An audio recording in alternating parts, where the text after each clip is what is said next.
За өнгөрсөн 2 жилийн одоо үйл ажиллагааны явцад болон за та бүхэн мэдж байгаа бид нар 18 онд хийсэн чуулга уулзалтын үр дүн бид тэндээс одоо юу сурав тийм ээ.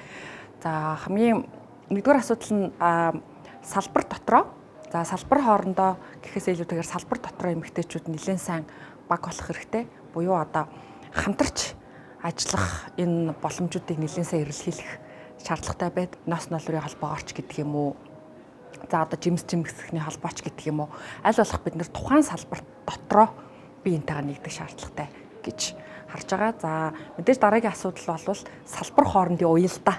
Дахиад тийм ээ бусад салбаруудтайгаа ямар уялдаа холбоотой ажиллаж болох вэ гэдгийг аягүй сайн хараад энэ нь өөрөө буцаад нөгөө нэг бизнесч бай, за иргэн нийгмийн байгууллагч бай, төрч бай нөгөө харилцан хамааралтай бие биенийгаа дэмжсэн ийм зүйлүүд гарч ирэхэд нэлээд том алхам болж өгөх учраас салбар хоорондын уялдаа холбоог нэлээд бэхжүүлэх шаардлага байна гэж бол харж байна.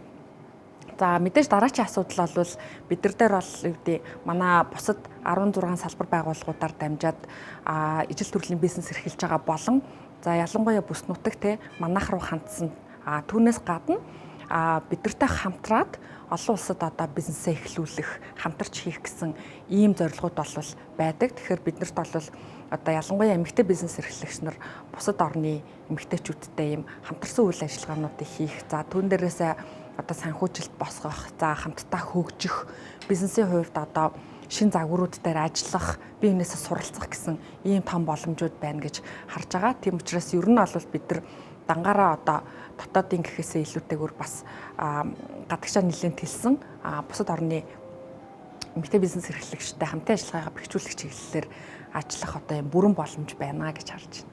Жишээлбэл одоо дэлхийд даяар одоо цахим шилжилтийн энэ үед технологийн салбарт одоо эмэгтэйчүүд нэлээд хүчтөрөн орж ирж байгаа. Тэгээд манайд ч гэсэн технологийн компаниуд нэлээд амжилттай хөгжиж байна.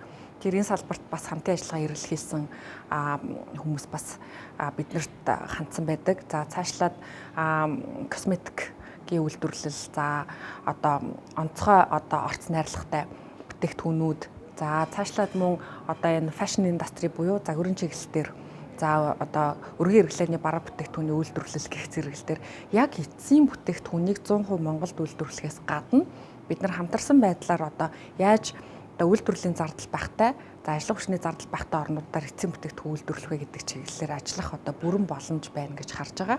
Тэгээд энэ чиглэлээр бас хэд хэдэн одоо орны эмэгтэйчүүд бидэрт та саналаа өгөөд эхний байдлаар бол 2-3 компани ч гэсэн юм хамтын ажиллагаагаа эхлүүлээд явж байна. Тэгэхээр яг нөгөө дотоодын үйлдвэрлэл тэ за үндэсний үйлдвэрлэл гэдэг санааг бид нар одоо заавалчгүй 100% эцсийн бүтээгдэхүүн Монголд үйлдвэрлэнэ гэж харахаасаа илүү өөр бусад зах зээл дээр одоо өсөд дэвших энэ боломжуудыг хараад манайх одоо юу гэдэг оюуны эмчийн чиглэлээрч байдаг юм уу те за загвар зохион бүтээгч байдаг юм уу гэх мэтчлэн олон талтай юм хамтын ажиллагааг юм бэхжүүлэх арга замууд байдаг.